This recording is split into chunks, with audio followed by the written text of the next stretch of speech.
Nós somos sobreviventes. A humanidade diminuiu devido a doenças, guerras e devastação. Mas agora, nós conquistamos novas riquezas e poderes.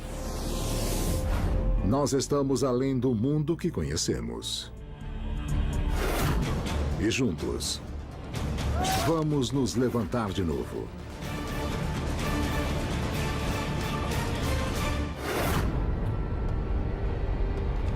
Em meio ao caos de um planeta implacável, muitas espécies vão se extinguir, mas para uma, todas as peças vão se encaixar. E uma série de chaves vai abrir o caminho para a humanidade triunfar. Essa é a nossa história.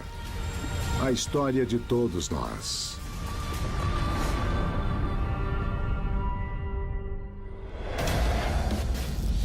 1352. O Saara. O maior deserto do planeta. A imensidão causticante, do tamanho dos Estados Unidos. O mais duro desafio que um explorador pode encarar. Ibn Battuta. Ele deixou o Marrocos aos 21 anos, jurando nunca viajar pela mesma estrada 2 vezes. Ele explorou mais de 40 países, mas esta é a primeira vez que está no Saara. Nós fomos para um deserto totalmente desprovido de povoados. Não havia estrada, nem trilha, só areia. Mas desta vez, o Saara tem a chave para a sobrevivência da humanidade.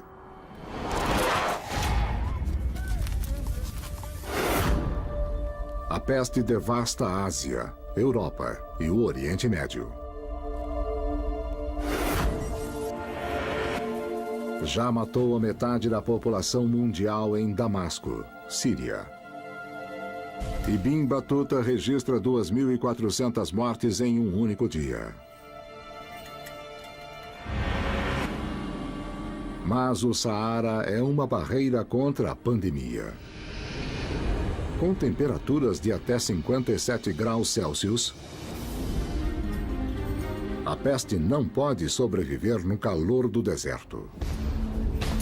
Poucas coisas vivas podem. O Saara é vasto. É a definição de um lugar terrível para se estar. Não tem água, é incrivelmente quente. Seus olhos enganam você, sua mente começa a pregar peças em você. É uma provação terrível. O sistema de resfriamento do corpo não funciona. O calor comanda. Você para de transpirar porque não consegue se livrar do fluido que nos permite resfriar. Você para de pensar normalmente. E isso é um comportamento errático bizarro que geralmente nos leva à morte.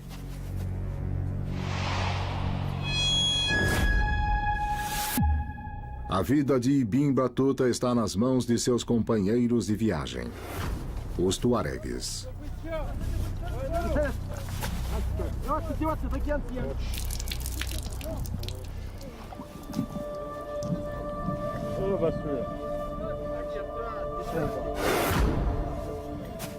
Nômades do norte da África. Eles sobreviveram no Saara durante mais de 1000 anos, comercializando coisas que hoje nós não valorizamos. Mas eles tinham o produto mais valioso do planeta: sal. O sal era tudo. O sal era literalmente a diferença entre a vida e a morte. Antes da refrigeração, o sal era vital para conservar a comida. O sal absorve a água e impede o crescimento da bactéria. O alimento salgado pode durar 1 ano sem estragar.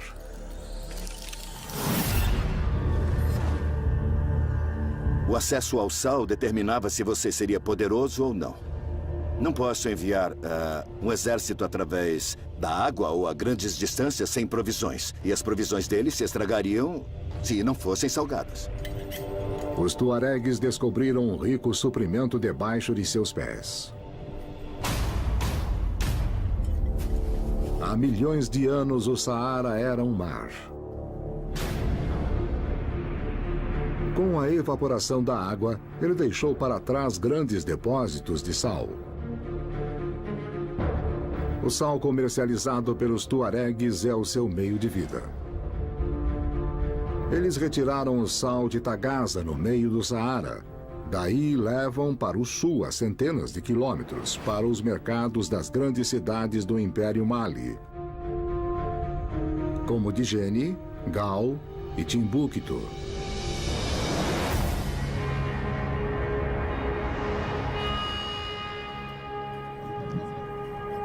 Mas é uma jornada perigosa e uma paisagem mortal.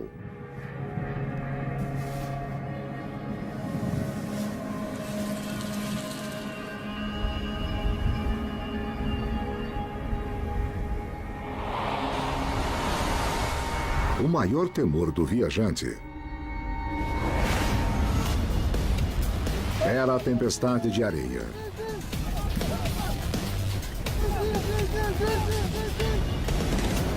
Varria tudo em segundos, com ventos de 110 km por hora. Quando a tempestade de areia vem, ela enche o ar com areia. Ela enche seus olhos, seus pulmões, o seu nariz. Você não enxerga.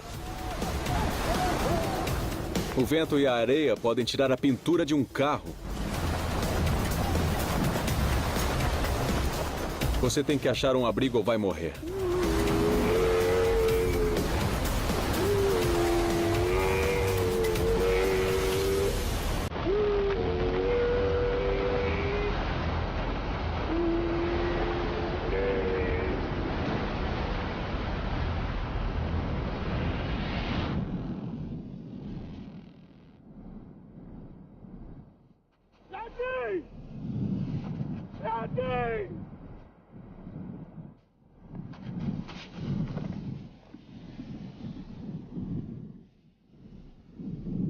Um de nossos companheiros se perdeu no deserto. Depois disso, eu não queria deixar alguém para trás.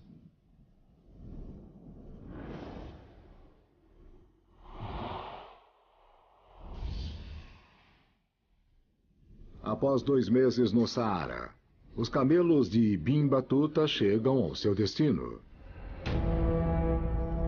As cidades do Mali.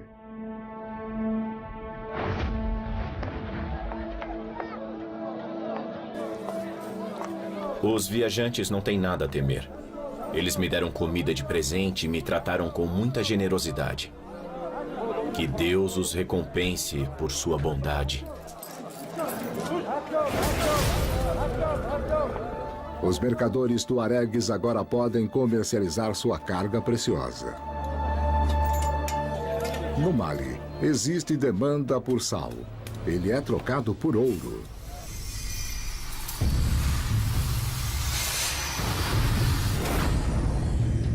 Hoje, muito do ouro mundial tem que ser retirado do subsolo.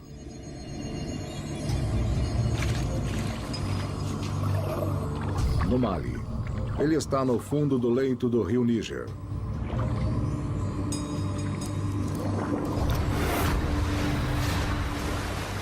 Nessa época, cerca de 2/3 do ouro do mundo estavam no oeste da África. O que tornou os governantes do Mali os homens mais ricos do mundo. E suas cidades tornaram-se centros de aprendizado. Universidade de Timbuktu, uma das mais antigas do mundo. A primeira no Saara africano. Cerca de 25 mil pessoas, 1/4 da população, eram estudantes.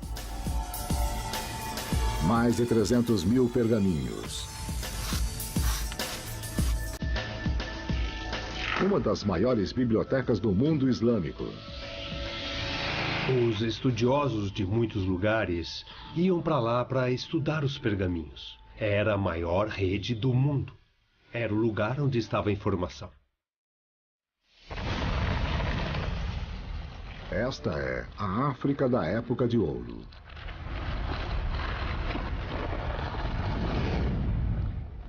No sul, o grande Zimbábue. Uma cidade de pedra que brilhava. O local legendário das minas do rei Salomão.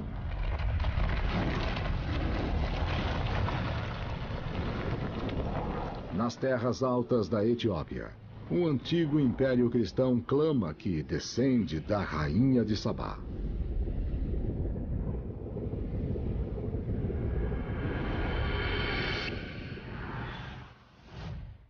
E na costa leste, Kilwa é um dos portos mais movimentados da África.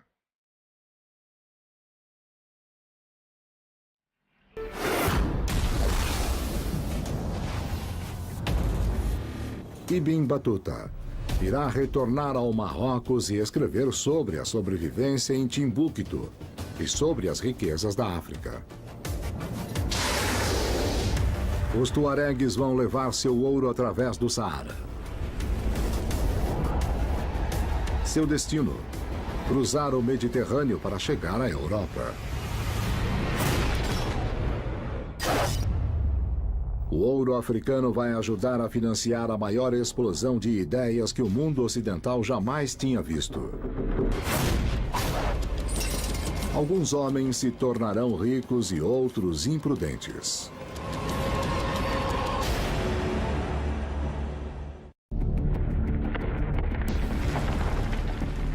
Veneza. 117 ilhéus se juntaram e montaram um centro de comércio. Seda vinda do Oriente Médio, especiarias da Índia. E o segredo de sua riqueza? Ouro da África.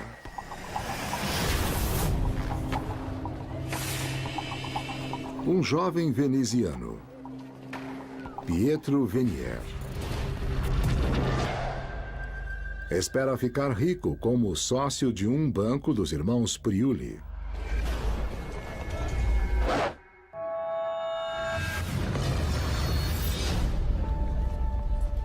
Setenta anos antes, a peste tinha acabado com a metade da população de Veneza.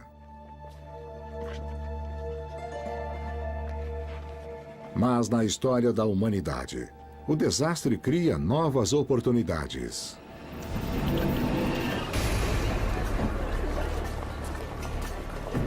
Veneza é o berço do banco moderno e das finanças. É o berço do capitalismo. Nos séculos XV e XVI, é o lugar para se estar. Sem dúvida, é o lugar para se estar.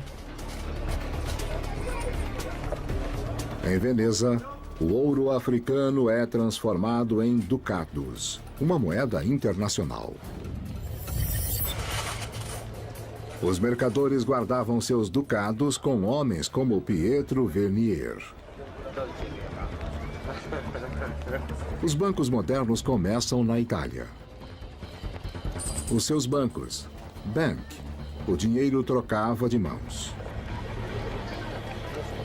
Eles iam aos bancos para pedir empréstimos pessoais. E eles iam aos bancos pedir empréstimos comerciais.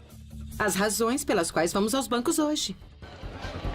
Vamos fazer uma pergunta elementar. O que aconteceria se no mesmo momento, numa mesma hora, milhões de poupadores fossem até o banco e dissessem: eu quero o meu dinheiro? O dinheiro é meu. Os bancos quebrariam? Os bancos vivem dos poupadores.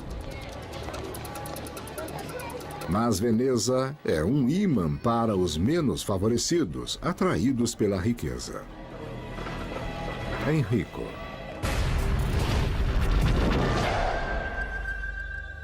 Um imigrante desempregado com fome e tentações.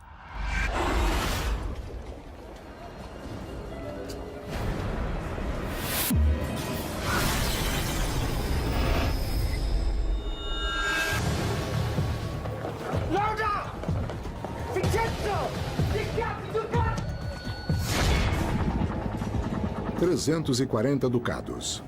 Mais de 1 quilo em ouro.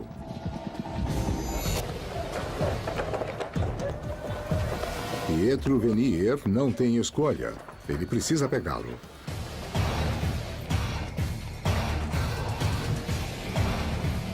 Quando a confiança no banqueiro desaparece, o futuro do banqueiro desaparece. Sua palavra não conta para nada. Suas promessas não contam. E se elas não contam, ele está fora dos negócios.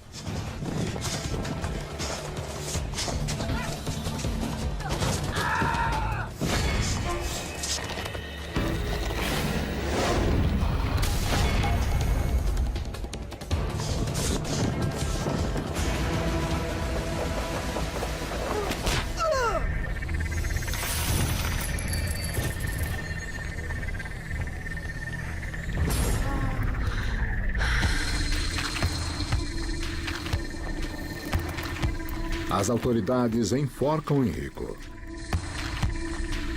Não haverá piedade para ladrões em Veneza. Homens como Pietro Venier irão financiar o Renascimento.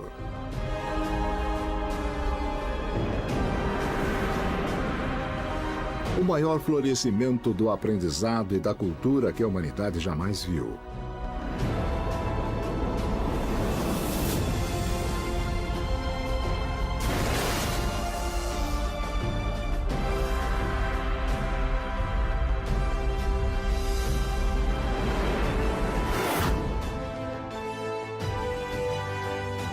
Após a devastação da peste, é o Renascimento.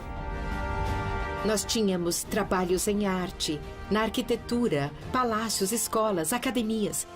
Todas as artes humanas floresceram onde os bancos floresciam. Eles compravam coleções para eles próprios, mas pensavam na eternidade. A 8.000 quilômetros de distância, a China está prestes a fazer seu renascimento. A chave? Uma nova e letal invenção.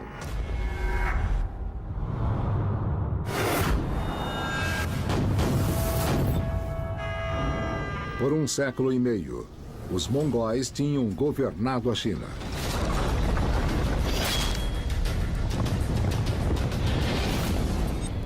Mas a peste tinha matado milhões, levando-os à perda de poder.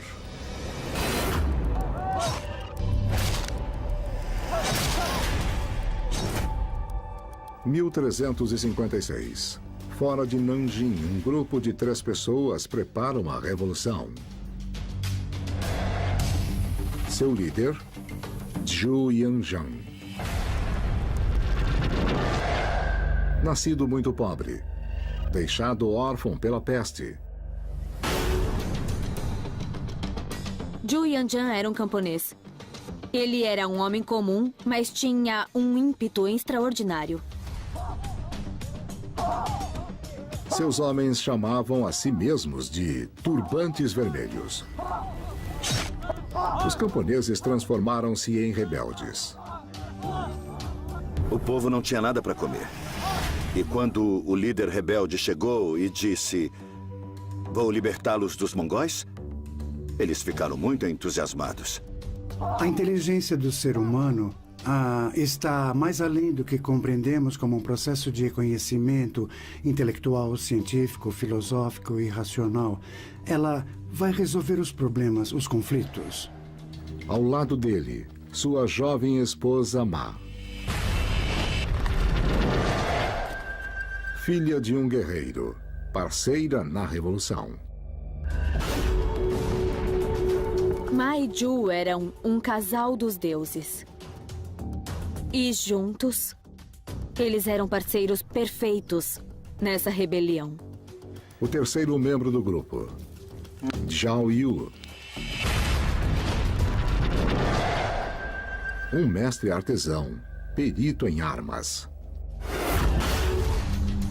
Zhao Yu não era apenas um soldado, também era um dos grandes cérebros por trás dessa operação. Os soldados mongóis são treinados para usarem o arco e flecha, com uma precisão letal.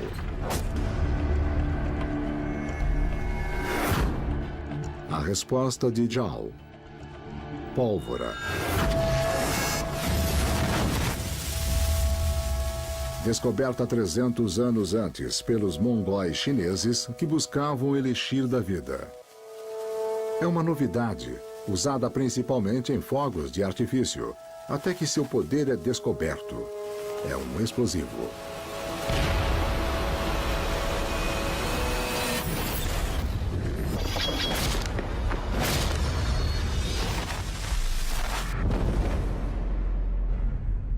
Zhao Yu desenha uma arma que ele chama de trovão humano.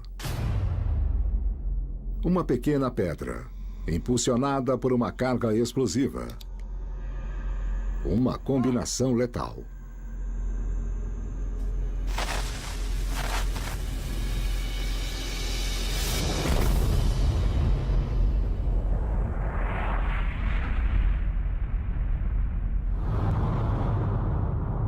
O futuro da guerra reescrito.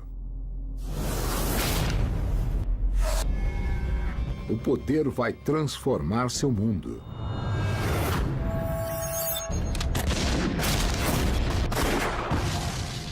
Assim que a arma apareceu no campo de batalha, a coisa toda mudou. Qualquer um que tivesse contato com a arma via na hora que era letal. Zhu logo vê seu potencial. Com essas armas de fogo, eu vou conquistar o Império tão facilmente quanto viro as palmas das minhas mãos para baixo. A confiança de Zhu logo será testada contra a força mais letal do planeta. Os mongóis.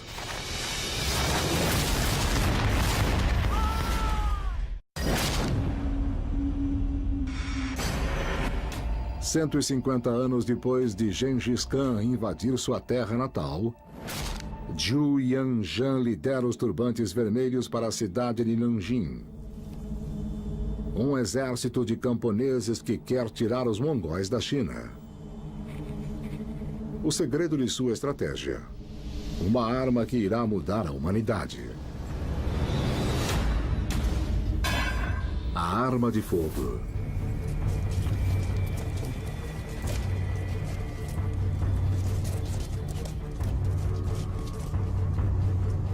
Mas suas armas são rudimentares e não podem mirar adequadamente. Nas armas de fogo iniciais, o chumbo deixava a arma e ia na direção que você queria. A pontaria é que importava. A solução do construtor de armas Zhao Yu. Quantidade acima da qualidade. Uma saraivada de balas. A tecnologia também se aplica às armas de guerra. Nesse sentido, hoje em dia, quando falamos nas guerras, será que progredimos? Eu me pergunto. Eu diria que não progredimos. Temos mais capacidade de matar seres humanos em maior quantidade. Para aniquilar o inimigo, você precisa esperar pelo momento certo. O fogo deve ser intenso.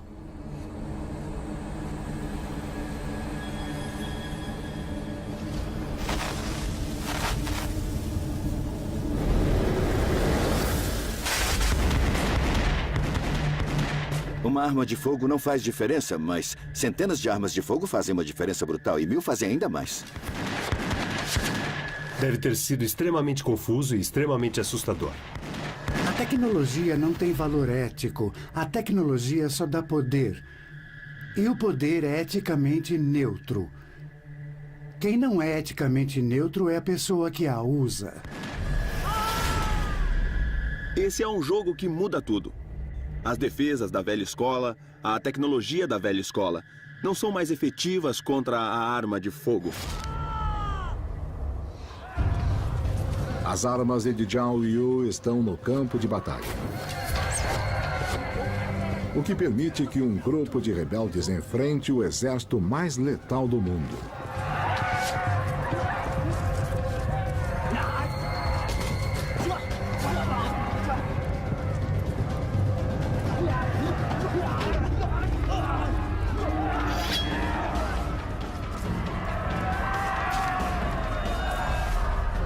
Nós não usamos mais cavalos no campo de batalha. Nós usamos pólvora. Essa é uma mudança que irá perdurar no campo de batalha e não pode ser ignorada. Nos próximos 12 anos, os chineses expulsam os mongóis. Nanjing se torna a capital da China livre. Zhu, um camponês órfão devido à peste, se torna o imperador da nova dinastia.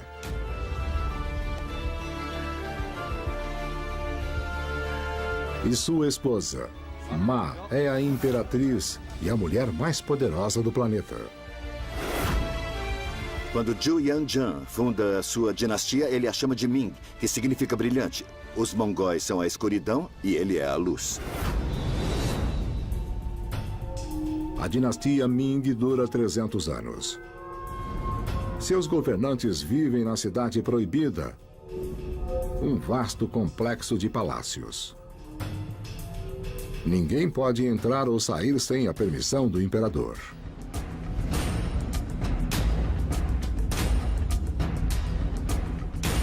Um 1 milhão de trabalhadores vão construí-la em 15 anos.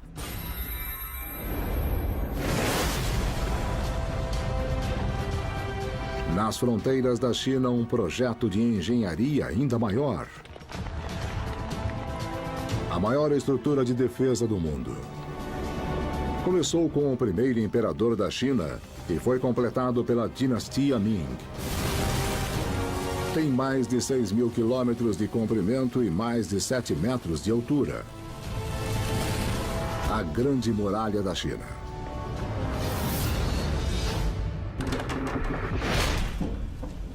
Agora a tecnologia desenvolvida na China será aperfeiçoada na Europa. Isso irá mudar o mundo de forma dramática, como aconteceu com a pólvora. 1450, Mainz, Alemanha. Johannes Gutenberg.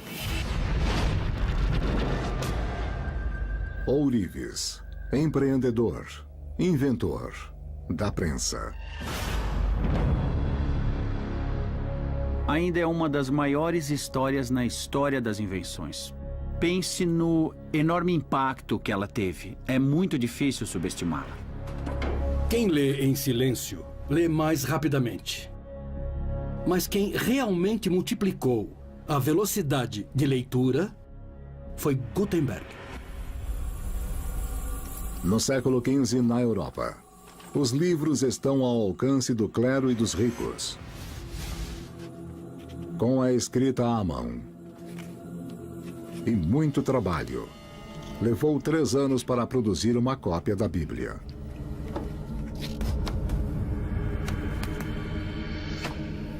Era como ter uma força poderosa, conhecimento, que estava trancado nesses objetos chamados livros. E quase ninguém tinha acesso a eles. Os chineses inventaram a prensa de madeira 700 anos antes. Mas era lenta e o trabalho era complexo. Os chineses já tinham inventado umas placas fixas que, hora a hora, permitiam multiplicar a quantidade de papel impresso. Mas a prensa multiplicou os livros. E isso assustou um pouco. Isso assustou porque significava que o livro ia chegar a todos os lugares. As pessoas conheciam a prensa de blocos de madeira. Mas essa inovação iria se tornar um processo industrial. Uma fábrica de livros. Ninguém tinha feito isso antes. Um ourives por profissão. Ele esculpe suas letras no metal. Isso pode ser mudado de lugar, rearranjado, formando uma infinidade de palavras e sentenças. Para imprimir o texto, uma prensa de vinho modificada. Ele trabalhou em sua invenção por mais de uma década, mas agora ele ficou sem dinheiro. Ele convence um rico homem de negócios a vê-la em ação e investir nela se ela funcionar.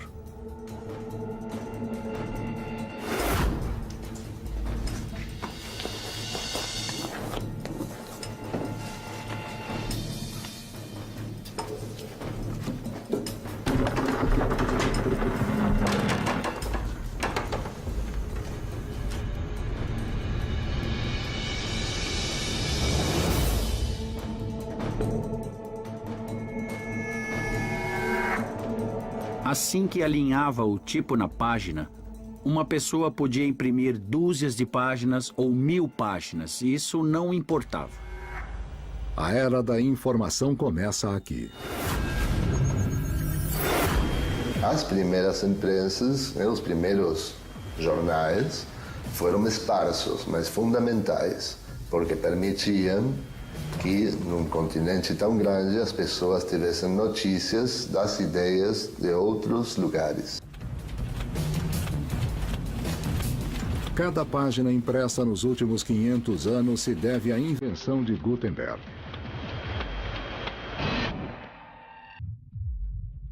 Com um investimento de 800 florins, o equivalente a mais de $1000, sua prensa entra em produção. Ele imprime 800 cópias da Bíblia. Desde então, 6 bilhões já foram impressas.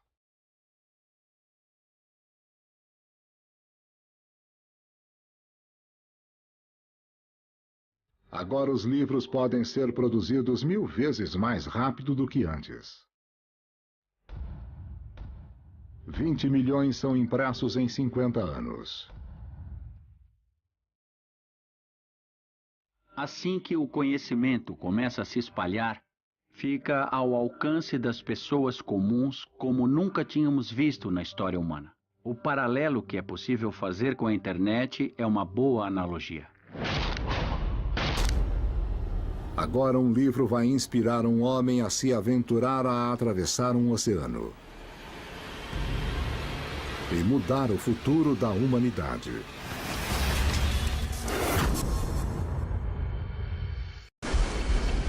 Em 1476, fora da costa de Portugal, um marinheiro italiano tem seu navio destruído por piratas e foi deixado para morrer.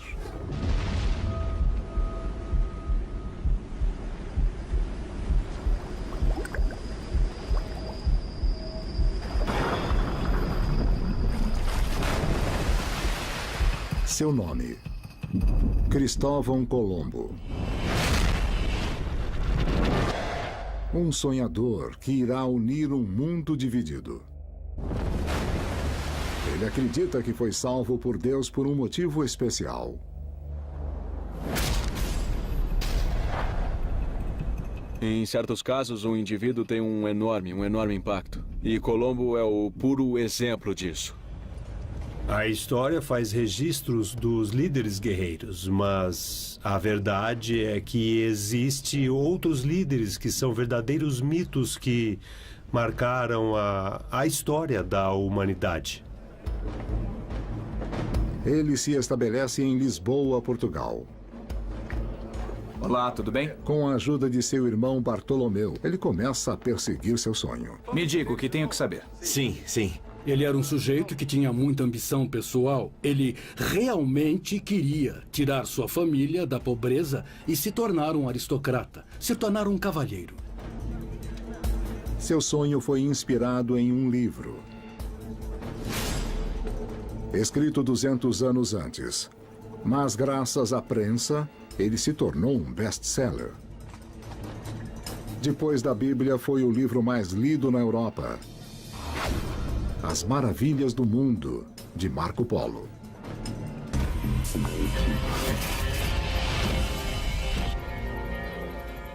A história épica de um mercador de Veneza e suas viagens para o Oriente. Através das terras sagradas da Ásia Central e para as cidades exóticas da China. É bastante improvável sentar e escrever sobre a suntuosidade dessa província.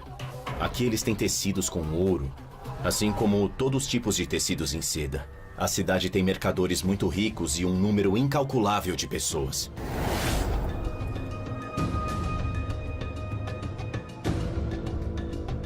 Colombo era o exemplo clássico de alguém que realmente foi inspirado pela literatura e sonhava alto. Ele estava obcecado com isso. Era como ganhar na loteria o prêmio máximo. Ele queria ser o próximo Marco Polo. Atravessa? Sim. O irmão de Colombo faz mapas. Juntos eles chegaram a uma ideia revolucionária. Chegar ao Oriente viajando pelo Ocidente.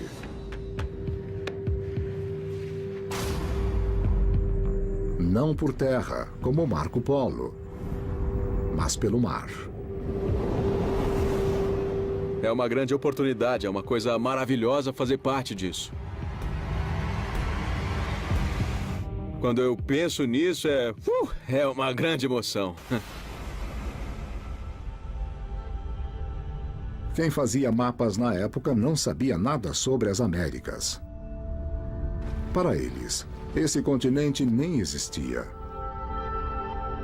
Eles achavam que havia um vasto oceano que não dava para cruzar entre a Europa e a Ásia.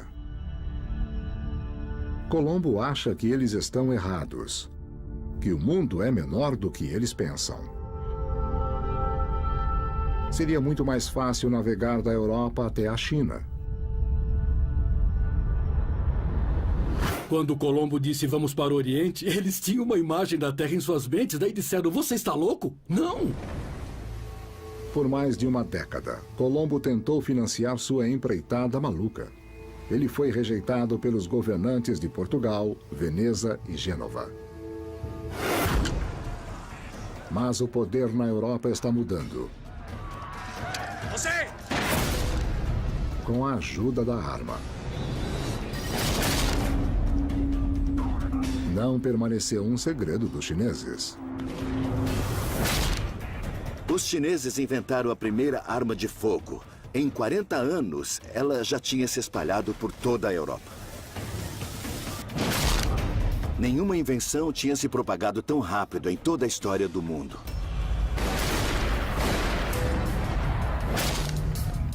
– 1486. Sul da Espanha.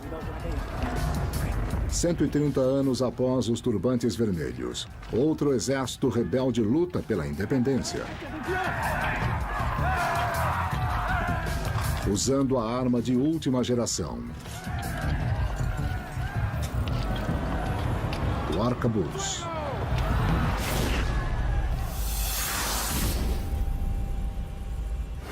A tecnologia sempre avança, mas não há nada como a guerra para dar uma grande vantagem a qualquer um que tenha uma tecnologia de ponta. A arma melhora quando chega à Europa devido à tentativa e erro. Eles querem aumentar o seu alcance, então o que eles vão fazer? Eles vão aumentar o comprimento do cano porque eles sabem que uma carga maior vai permitir que a bala vá a uma distância maior. Eles vão estreitar o cano para aumentar a precisão da bala. Eles vão procurar um modo dela se tornar a arma de um só homem ao invés da arma de 2 homens. Realmente, a grande inovação veio com o mecanismo de gatilho. Uma alavanca que era aberta e se colocava o pavio queimando para dentro da espoleta. Os soldados agora estavam armados com uma coisa muito letal, muito precisa e extremamente portátil. O que aconteceu na Espanha vai ajudar Colombo a seguir para um novo mundo.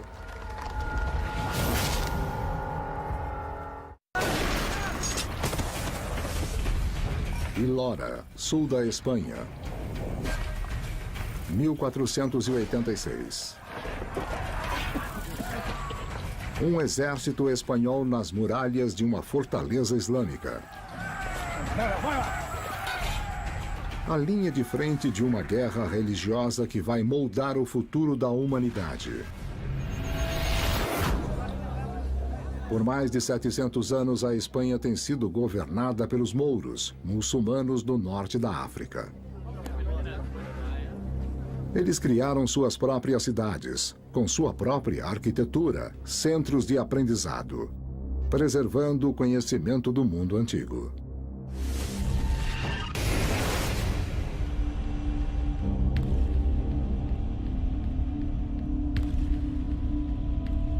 Mas os exércitos espanhóis tentam reconverter o país ao cristianismo. Eles forçam os mouros a se retirarem para o norte da África. Tudo o que resta é o Reino de Granada, ao sul da Espanha.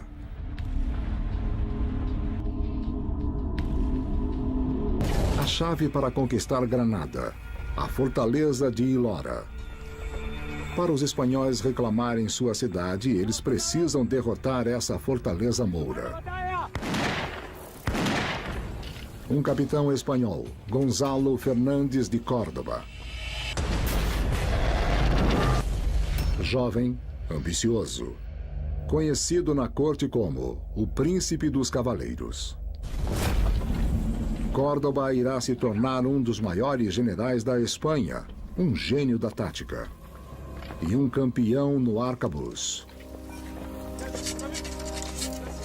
A arma é letal, mas só bem próxima. Ele precisa que seus homens estejam perto do inimigo. Durante 4 dias, não se movem.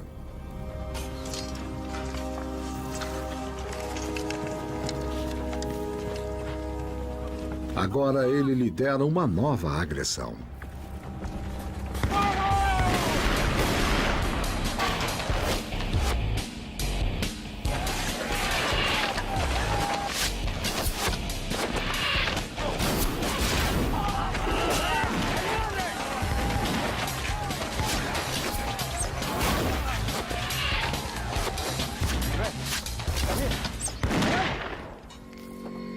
O barulho do arcabuz é equivalente a um motor de jato decolando. Manuel! Manuel, miradme! Manuel, miradme! Tranquilo, miradme a mí! Miradme a mí! Os soldados espanhóis são derrotados. Recárguela! Recárguela! Miradme! Mas os espanhóis se reagrupam e voltam ao combate.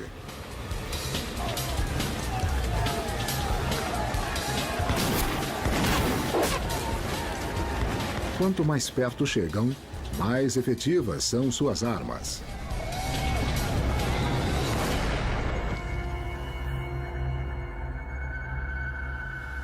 A vitória em Lora é um momento decisivo na reconquista da Espanha.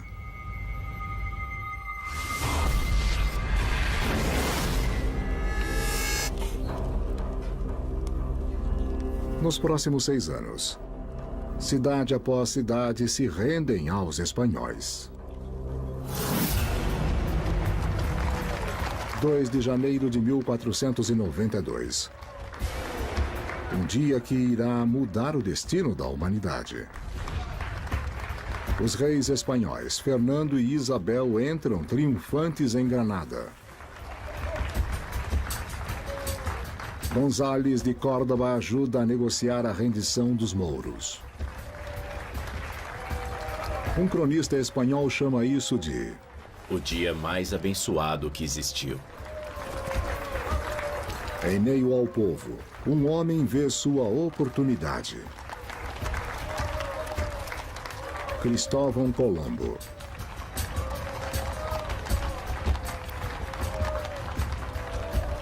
Todos estão andando com os peitos cheios, procurando novas coisas para fazer.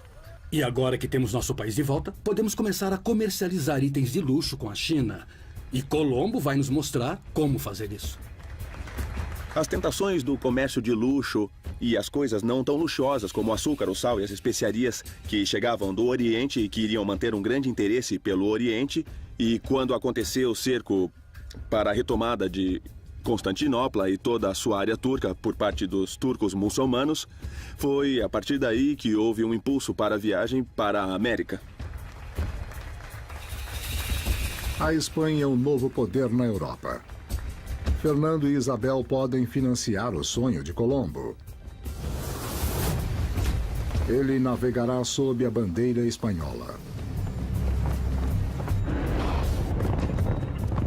O contato entre o Ocidente e o Oriente tinha trazido morte e doença. Mas a humanidade abriu as chaves para um novo futuro.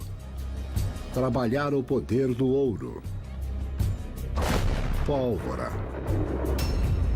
E a palavra impressa.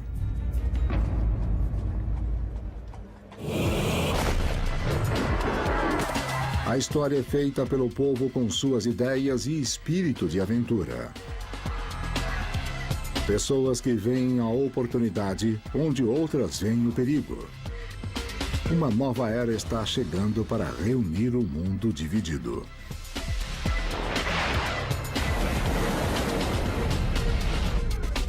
A era da exploração.